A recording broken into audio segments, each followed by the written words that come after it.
राणी, राणी ऐक जरा, इकडे तर ये. काका, अरे स्वप्ना, काय झालं?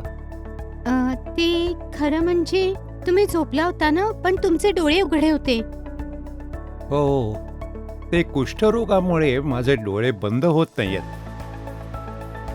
काका, तुम्हाला डोळ्यांची खूप काळजी घ्यायला पाहिजे, नाहीतर तुमच्या डोळ्यांची दृष्टी सुद्धा जाऊ शकते. तुम्ही थांबा, मी आता आशाताईला बोलावून आणते. ती तुम्हाला सगळं काही चांगले समजावून सांगेल. भाऊ, स्वप्नाने तुमच्या डोळ्याच्या त्रासाबाबत सांगितलं. यात काळजी करण्यासारखी काही नाही.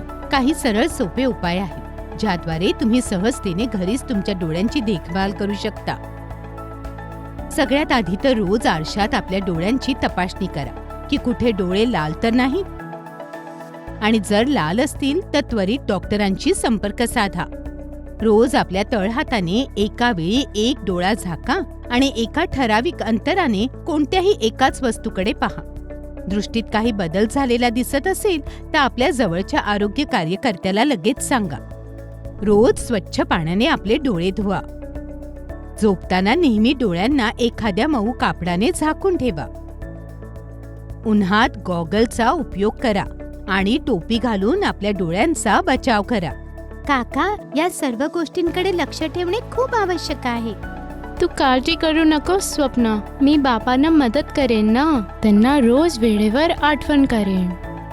शाबास राणी, आता मी डोळ्यांसाठी 3 मिनिटांचा व्यायाम सांगते. आपल्या डोळ्यांच्या पापण्या दोन्हीकडून 10 सेकंदासाठी खेचून ठेवा, मग सोडून द्या, पुन्हा खेचा आणि मग सोडून द्या. असे 30 वेळा करा.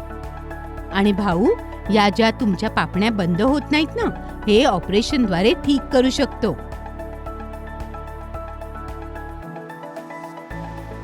खरंच ताई? आशाताई, तुमचे खूप खूप आभार. तुम्ही आम्हाला योग्य मार्ग दाखवला. जो स्वतःची देखभाल करतो तो विकलांगतेपासून वाचतो.